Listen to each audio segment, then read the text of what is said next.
What's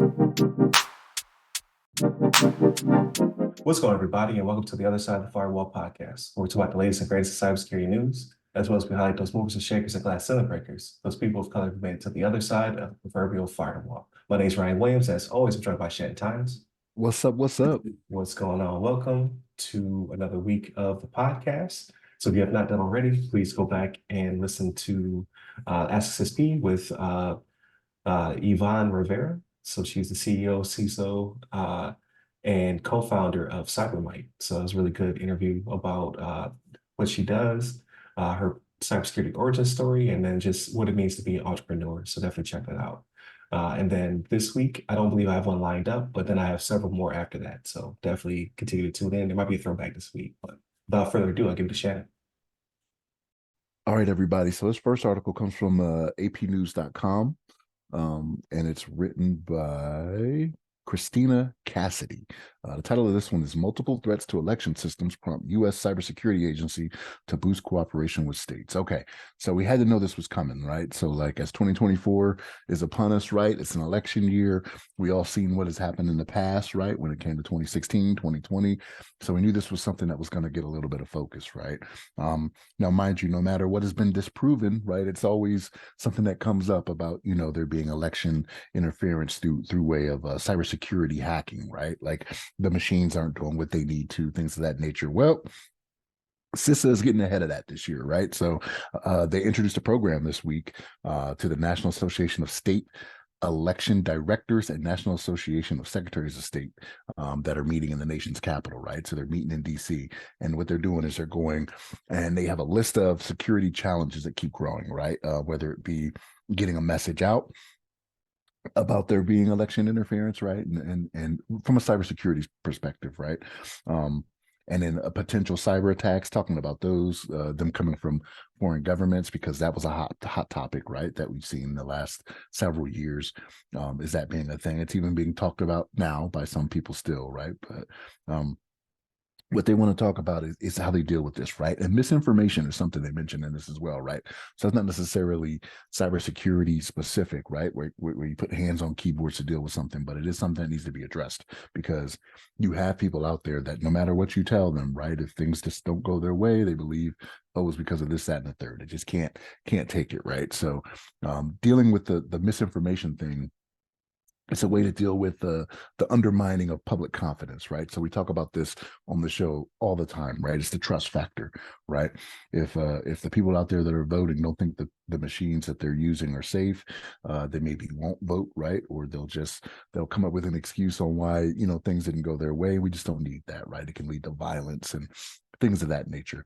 That's just what we're trying to avoid here. So they're out here talking. They're out here having this meeting, and then again in DC, where they're talking about these things, right? So it's a difficult cybersecurity environment to navigate in these days, but this is how CISA is trying to get ahead of it to deal with it, right?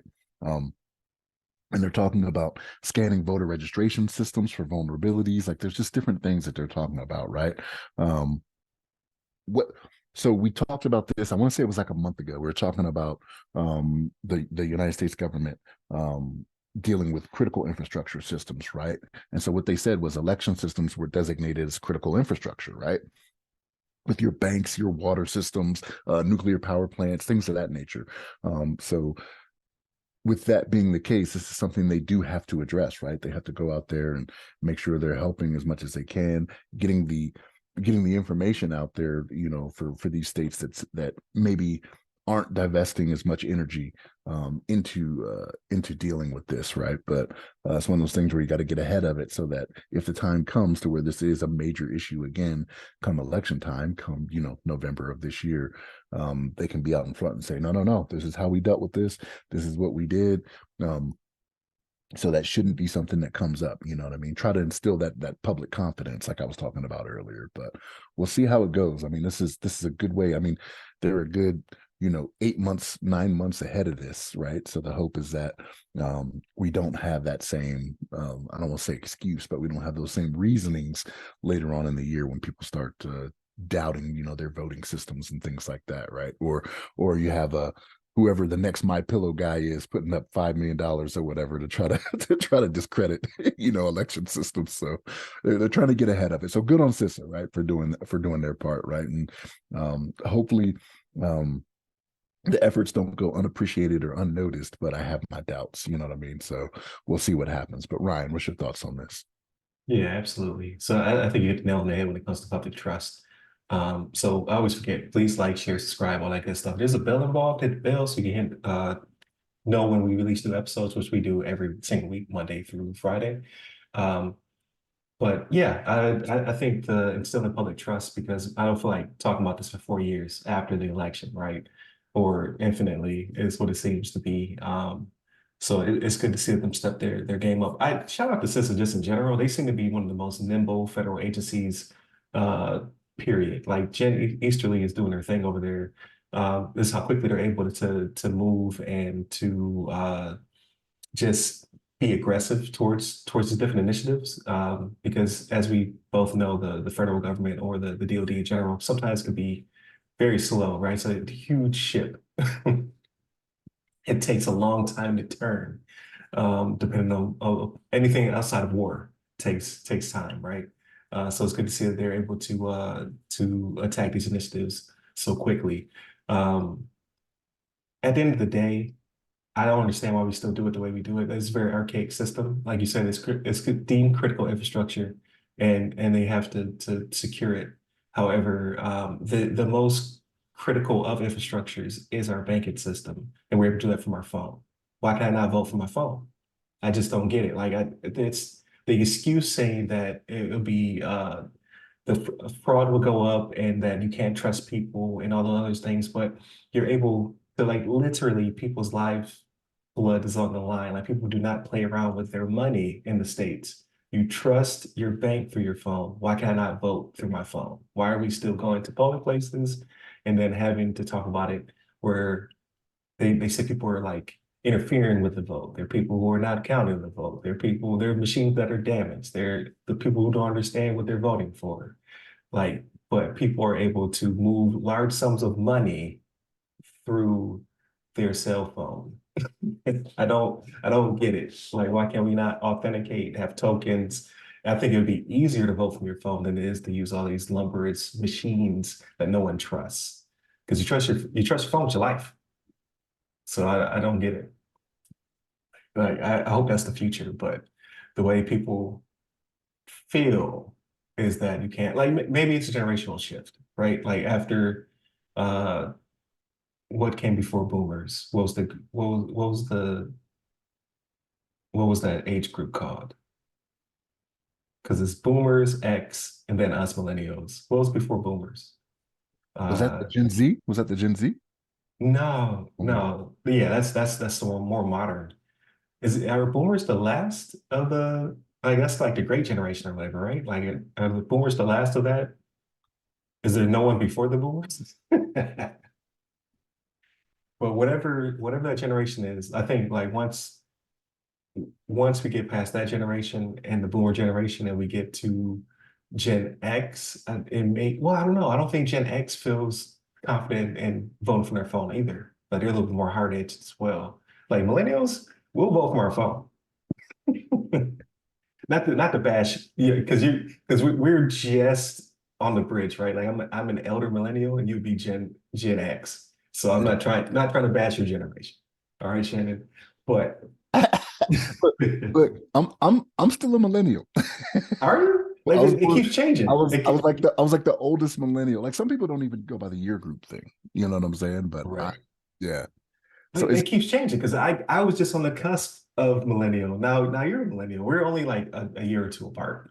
It's not a decade between us. yeah, I think that's why. It's like I am the oldest millennial. You know what I mean? Like I don't Okay.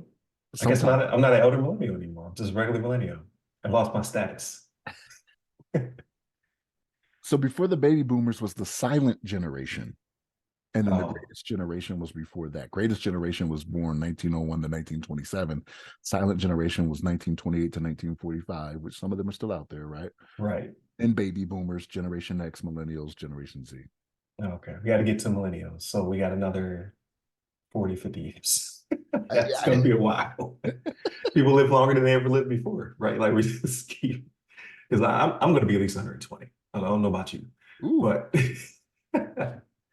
I'm suffering in my 40s, man. Like I don't know. Sometimes I wake up, I'm like, oh. I have a cure for that. I have a cure for that. We're working on it. But I guess I've taken this down a rabbit hole. But I'm just saying, like, it's good to see that they're getting behind it, that they're protecting the voting systems. I just hope that we evolve out of our current archaic system, right? Right. I remember the disputes about Florida, right? When it was Bush versus Al Gore, right? Yeah, like we've come, we haven't come a long way since then, and I want us to evolve past that. Like, why we're not using these digital systems that are secure? Like your phone is way more secure than most things. It's only going to become more secure, right? Like now you're unlocking it from with your face. You get individual tokens. Passwords are going away. We keep saying that, but I feel that it's right around the corner. The authentication is stronger than ever, and then your bank is already on your phone. So if your bank can be on your phone, your medical records can be on your phone, your IDs will start to be on your phone. I can't wait for that. That's right around the corner. Like once the driver's license is part of the phone, then the voter registration card should be part of your phone as well, and then it should be just you on that day accessing the system and casting your vote. So I like the idea, but I think the reason behind that is that most people don't take proper security with their phones, right? So like as it stands right now, I mean, there are people that still leave their phones unlocked, right? So if it's a matter of, getting in there, they leave their phones unlocked and then they don't log into, these apps. They just leave them up all the time. They don't enable any type of, login features to make it easy for them. So Right. someone loses their phone, which seems to happen very often now. I mean, you've got the keys to the kingdom, right? At that point. So That's true.